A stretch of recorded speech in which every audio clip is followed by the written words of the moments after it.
Ketika kita membahas tentang remaja, nanti ujung-ujungnya tentang tanggung jawab. Berarti kira-kira perlu papa ingatkan lagi tentang salat subuh? Jadi di situ dia sadar, ini urusan kamu dengan Allah. Bahwa kemandirian itu nak, bukan kemampuan kamu menghasilkan uang. Mandiri sisi Allah adalah ketika kamu sudah bisa bangun salat subuh sendiri. Itu anak mandiri. Karena betapa banyak hari ini ngakunya anak mandiri, 20 tahun, 30 tahun, khusus salat subuhnya ibunya masih nelpon jauh-jauh dari kampung. Berarti ada hal yang value yang belum tersampaikan. Bahwa ini bukan sekedar berkaitan dengan proses bagaimana dia mengalami basah, tapi tentang tanggung jawab berkaitan dengan dia sebagai seorang laki-laki, hamba Allah yang menjalankan perannya seperti itu.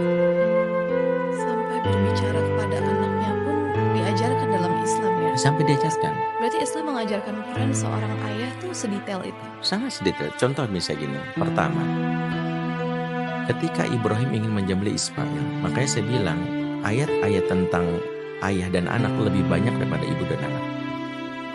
Jadi Quran itu memuat 17 dialog pengasuhan tersebar di 9 surat. Di 17 itu 14 dialog ayah dan anak. Ibrahim, Ismail, Yakub dan anak-anaknya, Syuaib dan anak perempuannya, Daud dengan Sulaiman, Nuh dengan putranya, Ibrahim dengan bapaknya itu ayah dan anak, Luqman dan anaknya. Ibu itu cuma 2, yaitu antara ibunda Maryam dengan Nabi Isa dan antara ibunda Nabi Musa dengan saudara perempuan Nabi Musa dan surah Al-Qasas.